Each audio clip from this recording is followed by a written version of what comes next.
1994 discovery of a John Doe, famously nicknamed the Rat Man, remained a mystery for 24 years until 2018. On the early morning of August 11th, local fisherman Mark Peterson and his crew set off in his trawler, the Lady Mary, to catch squid in Sydney's Hawkesbury River. However, when Peterson felt a tug on his map, he quickly halted the boat, expecting to find a catch. Instead, he found a 1.82-meter steel crucifix tied to a bundle wrapped in black plastic. Upon closer examination, Peterson discovered that the bundle contained human bones. Peterson quickly called the police, and the remains were recovered the next day. Forensic pathologists examined the bones and confirmed that they belonged to a Caucasian man aged between 21 and 46 years old, who was 163 centimeters tall. The cause of death was determined to be blunt force trauma to the head. The entire body was wrapped in black plastic with an additional 2 bags over the head and was secured to the crucifix with orange rope and wire.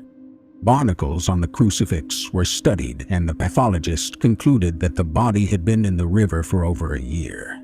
The man had no dental fillings to identify him, and his fingerprints were unidentifiable. All other DNA samples were of poor quality and couldn't be used. The man was wearing an Australian t-shirt, size medium, a pair of sweatpants, and a mitre. A packet of Benson and Hedges cigarettes was also found with the remains.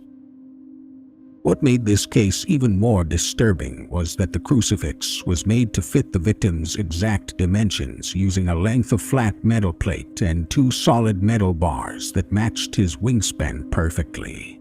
2 pieces of reinforcing rod had also been attached and bent into an L shape over the man's body. A facial reconstruction was made using the bone structure of the skull that remained, but despite being quickly sent to the media with a $100,000 reward for information, nobody came forward. The further police investigated, the less this seemed like a religious sentiment and more like a well-planned, cold-blooded murder.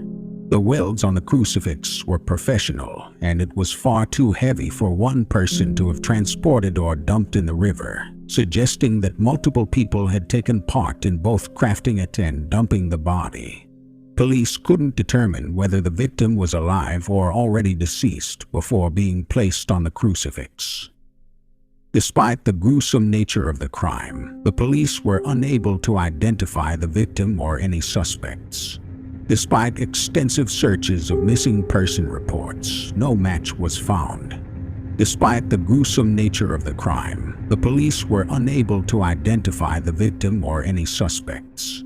Despite the case was considered a cold case for many years, said Detective Inspector Smith. But with the advancement of DNA technology, we were finally able to identify the victim and bring closure to his family. Due to the nature of the crime, police had no leads to investigate, and had it not been for Mark Peterson, the body may never have been found. They attempted to identify the remains through missing persons reports, including those of underground figures, but came up short due to the descriptions not matching the skeleton that was recovered.